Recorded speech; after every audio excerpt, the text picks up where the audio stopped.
My name is Xavier. Musically, I go by Xay Zoleil, and I was born in Seattle, and I was raised in Gwinnett, Georgia, which is a suburb north of Atlanta. But I just say Atlanta if I'm talking to an out-of-towner. So, how did you get into dance? it started. I was young, and my dad showed my brother and I a breakdance movie called Beat Street, and we watched it in the living room. We tried to do all the stuff. We were terrible, obviously, because we were just terrible. And that piqued my interest in dance, I think. And then I didn't really take it seriously until I was like maybe 18 or 19. In high school, my theater dance teacher just was like, you should take dance seriously. And this is when I had stopped playing basketball because I just didn't like it anymore, and it was from my dad, and yada, yada, yada.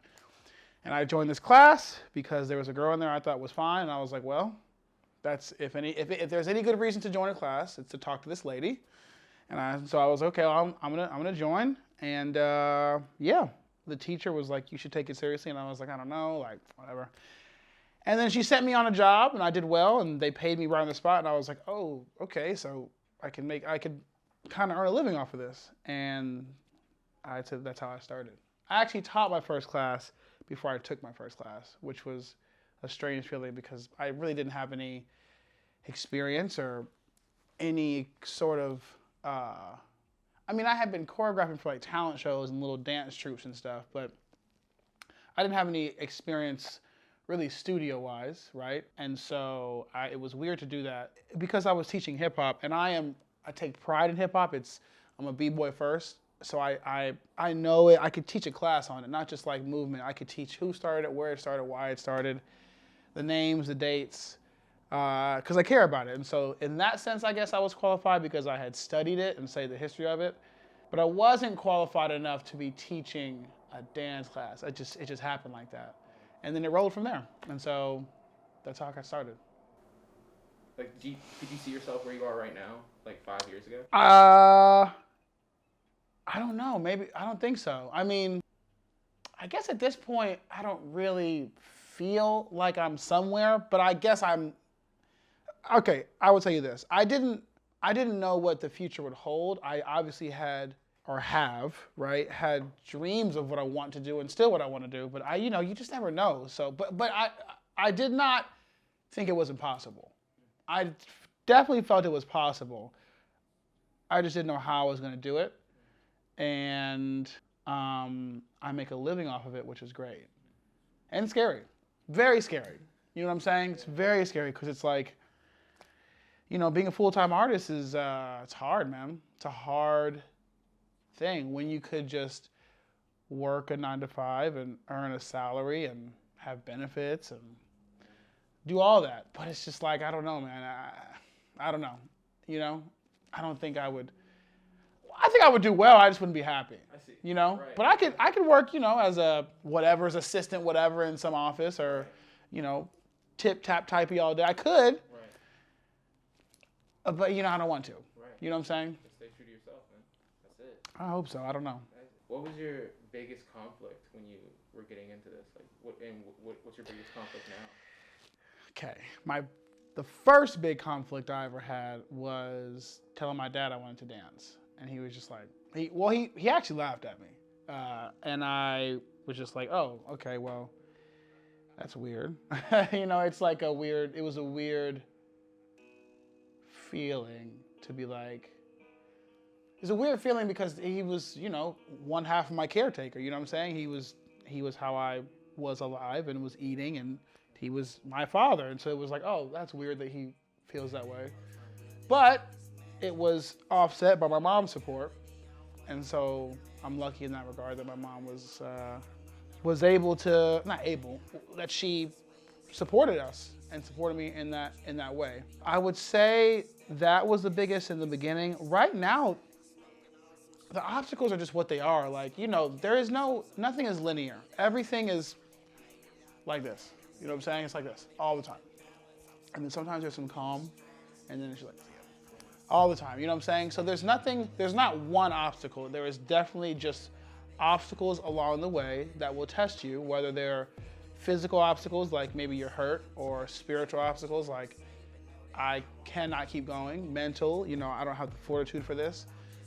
But you have to, it's like, here's the thing. You're either gonna keep going or you're not. You're either gonna do it or you're not, you know? That's really all it is. Are you gonna do it or you're not gonna do it? That's all there is, and it's kind of a scary thought to be like, damn, that really is, that's, when you take away all the distractions and you boil it down, are you gonna do it or are you not gonna do it? That's it. And so, yeah, man, that's where I am now, but that's where everything is. That's where life is, that's where art is. You gonna do it or not, you know? I'll tell you what, I should be playing this goddamn thing every day. And I don't, but I have time. And there are streaks where I'm playing a lot. And then there are times where I'm like, I haven't touched the guitar in a week. You know what I'm saying? So that's a thing as well, is an obstacle. You know what I mean? So what do you feel like people's biggest conflict is with themselves? Do you feel like people hold themselves back? Sure, yeah. I mean, but that's yeah, yes.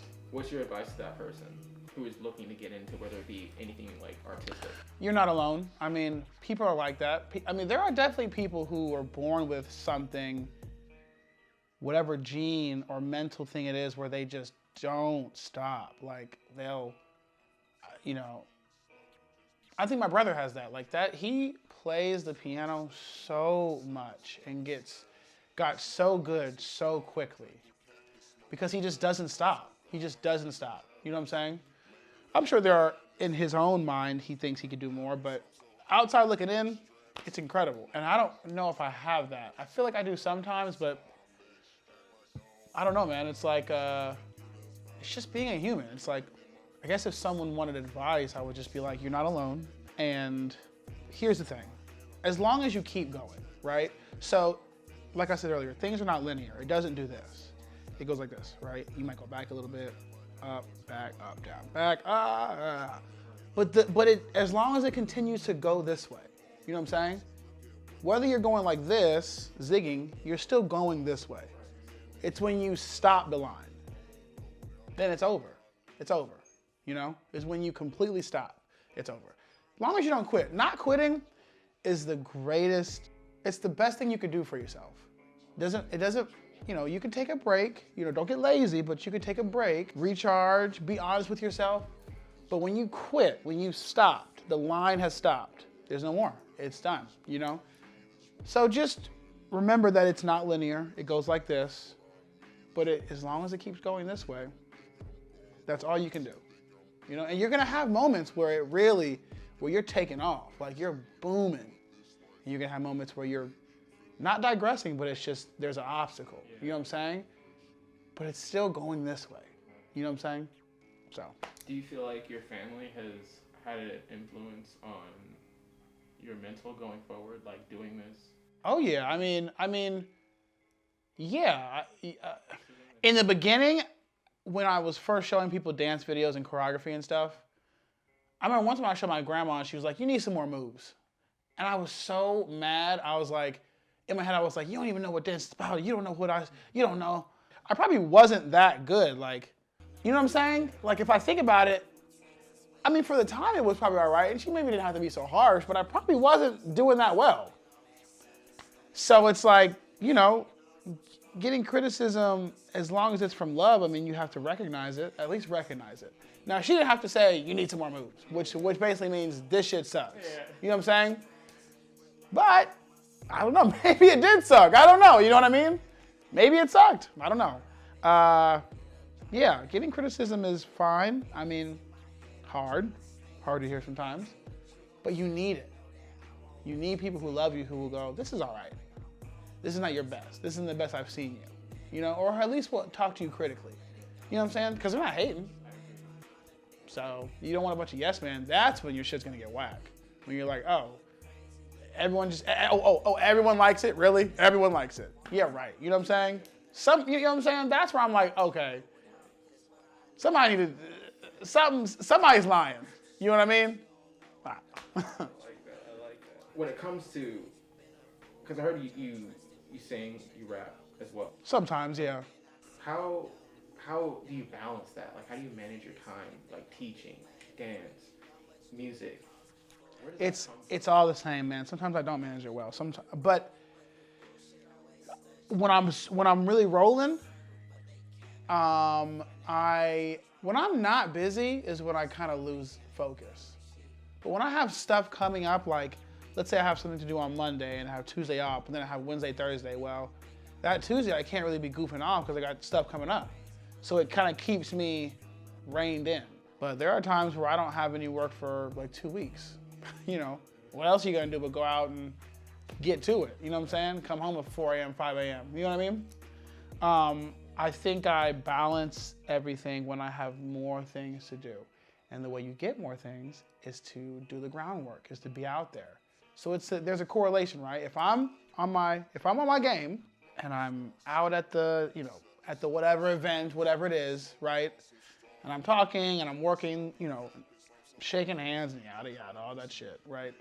Well, that will often correlate to work sometimes, Like if I go to a dance competition and I know there's a studio there, this is something I do. If I go somewhere, I'm gonna know who's gonna be there, and I need to figure out how I can speak to that person in the most natural way. You know what I mean? I don't wanna just run up on them. You know what I'm saying? So I'll know, okay, there's a studio owner here. I like that studio. I wanna maybe set some work with them. I gotta go speak to them. So maybe I don't just run up on them. Maybe I put myself in the area first. I kind of dwindle, I kind of float. I'm kind of doing a bunch of nothing, right? I'm just kind of fiddling. But I'll work it in, then all that shit, you know what I'm saying?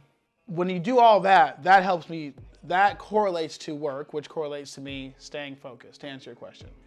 I stay focused by doing all the things, by making sure I am utilizing my time, I am, to the best of my ability, using free time to be places where I could earn some more artwork, because I want to work in the arts as long as I can. Well, it's tough if you're not there at the things.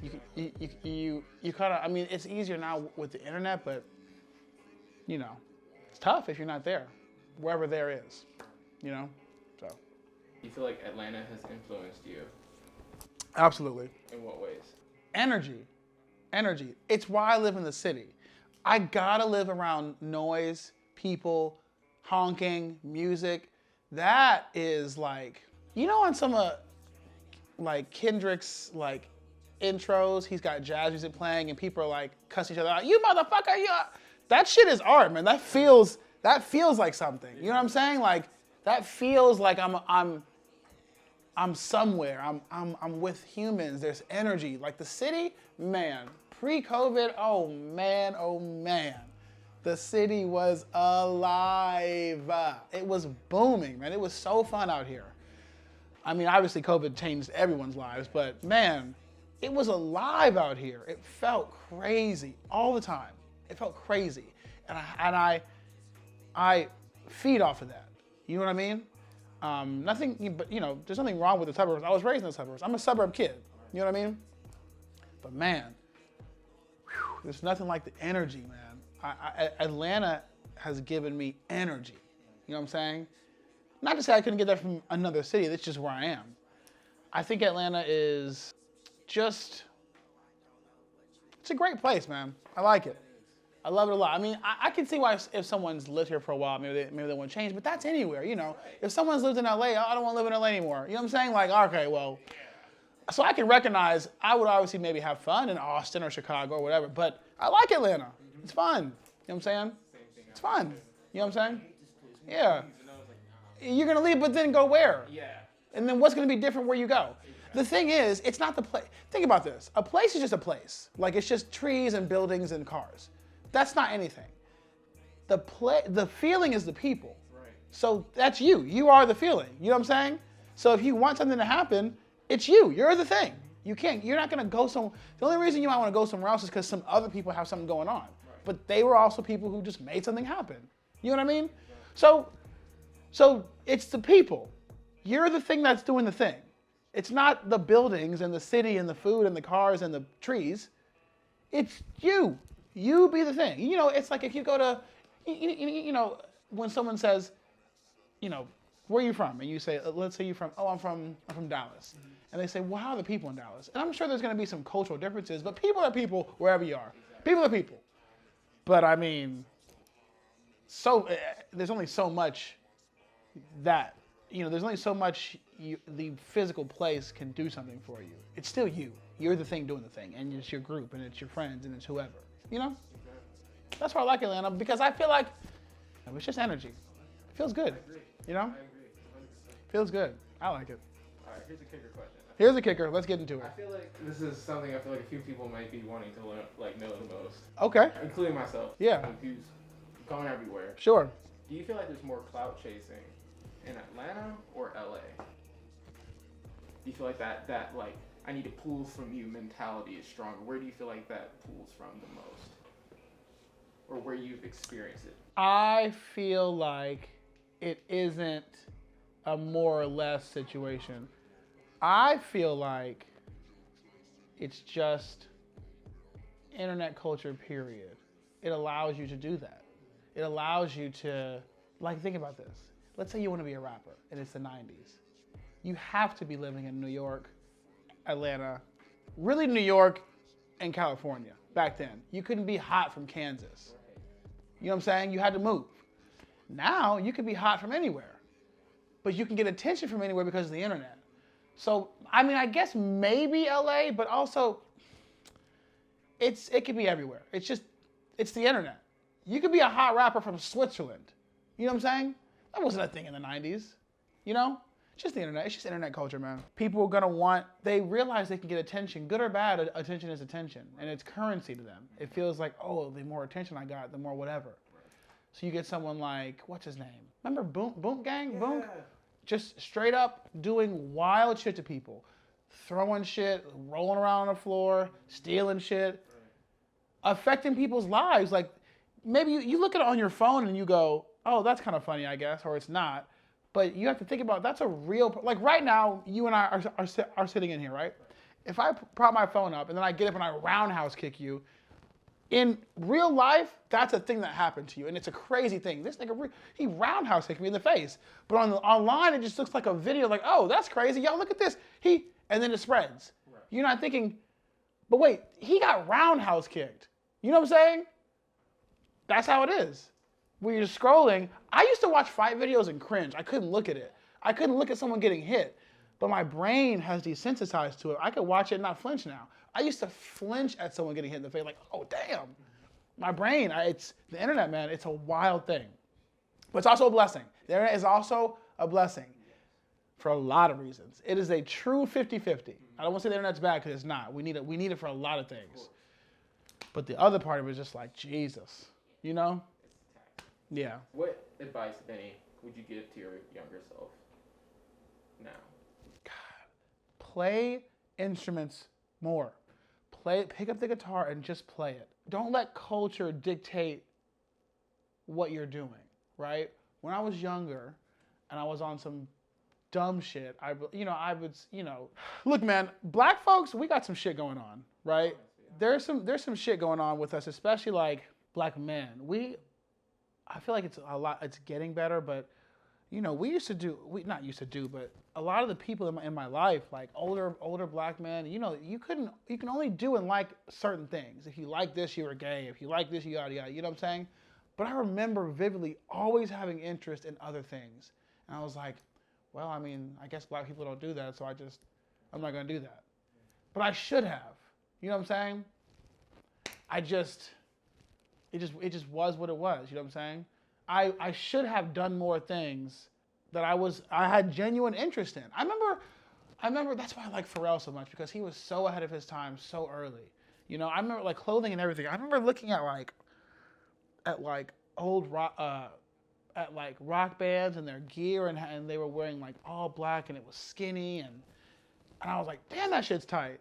But at the time, black folks weren't doing that. We were in FUBU and Fat Farm and Sean John, which it was tight. Yeah.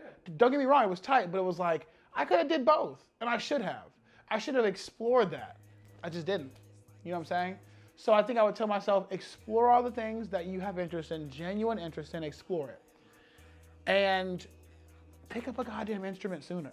Play the instrument. You know what I'm saying? And also, don't worry. Shit's gonna be all right. You know? Don't worry so much. Who is your main influence? Like, who influences you, or musically or dance-wise? Both? Cool. Musically, Pharrell, number one. Easy, number one, Pharrell. Number one, Pharrell Williams. Dance-wise, a lot. Mainly a guy named Keone Madrid, his wife, Marielle.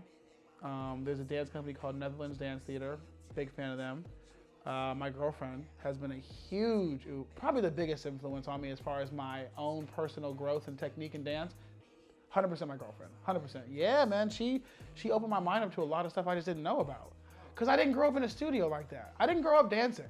Most people grow up dancing when they're kids. I started dancing seriously when I was 19. I didn't learn about, I was late. I'm still late. I still have a lot, to me at least, I feel like I have a lot to learn still. I'm still a student.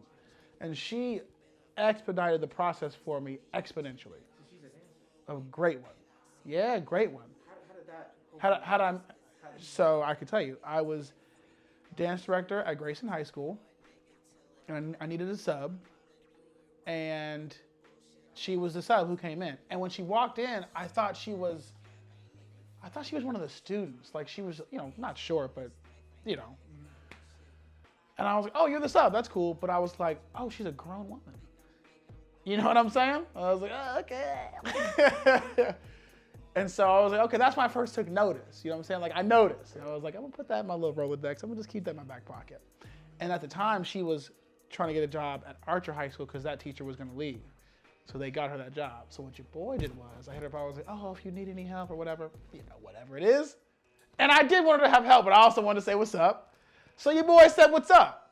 And that was it. That was it. You know what I mean? I had to say what's up. That's how I met her. But yeah, man, she is for real been easily the biggest influence as far as my growth.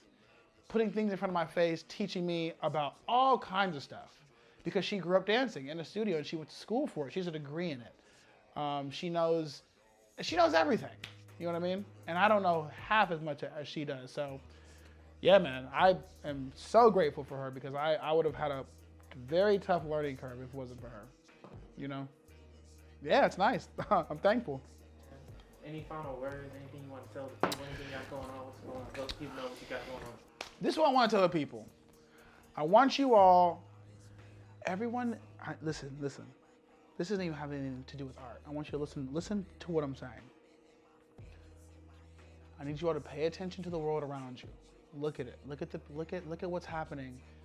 And I just want you to realize that there is more to be had than what is presented to you. You can do more, you can see more, you can be more.